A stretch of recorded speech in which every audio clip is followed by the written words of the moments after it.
Hello, my name is Greg Robinson, and this is Robinson Horsemanship.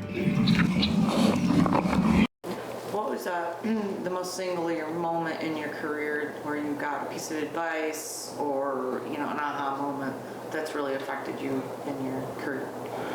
The biggest life-changing moment I ever had was about 2:30 in the morning in Las Vegas, riding in an arena alone. Little Reminick bred filly that I'd been working with for quite a while. And she was not built to be real correct for some reason. Her neck come out of her shoulder more like a llama than a horse.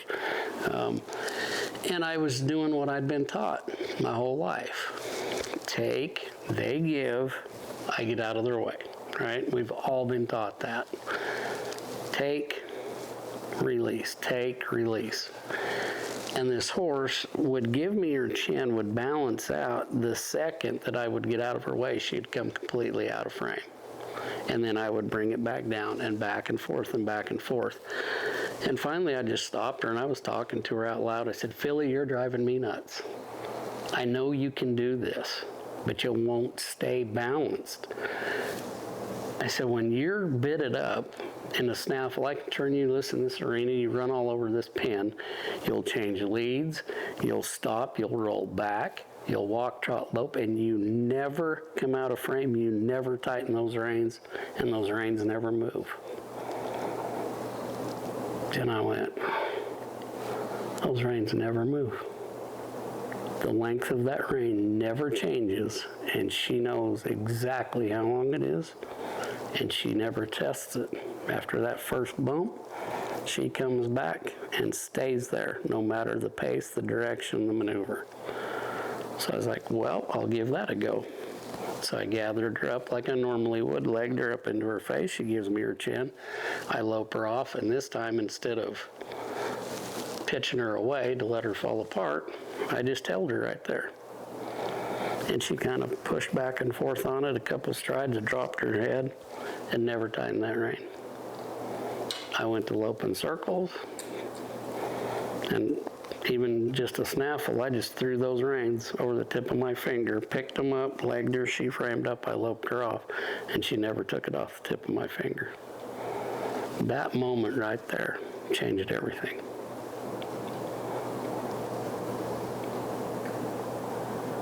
Greg, what kind of clinics do you hold? I do horsemanship, full circle horsemanship, because like I said earlier, horsemanship matters no matter the breed, no matter the discipline you're doing. A lot of ranch versatility clinics, that's a really big, super explosive sport right now, is the versatility stuff. And I've been pretty blessed to be very accomplished in those events. So I do a lot of that. That covers horsemanship, the reining, the trail, ranch riding, cow work, log drags, everything included. I do some colt starting clinics, not as much as I used to. And when I do a colt starting clinic, if at all possible, I'm going to drag Cliff Shad with me because he's the best in the business and we work amazingly well together. I do ranch roping clinics. I've done extreme cowboy racing clinics.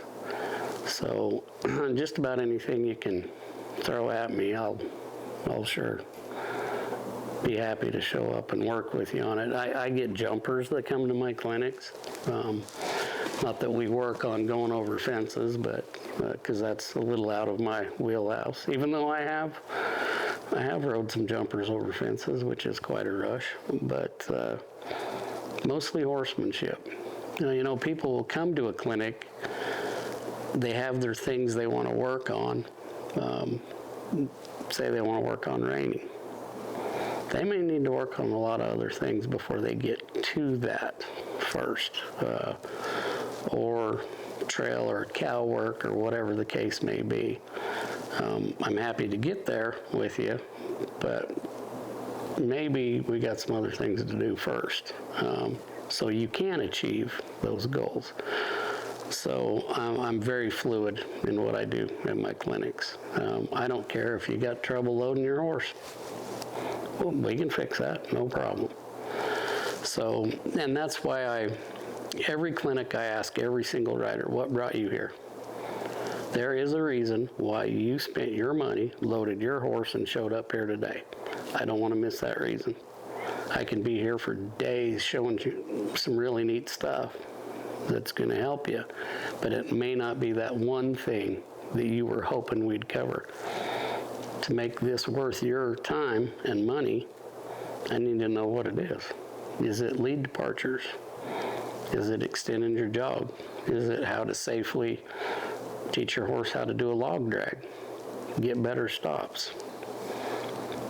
Get your horse hooked on a cow? I need to know those things so I can target that. That's when it matters to the riders, and they get more bang for their buck if I'm working on what they need work on, not what I had in mind. So I'm very fluid that way.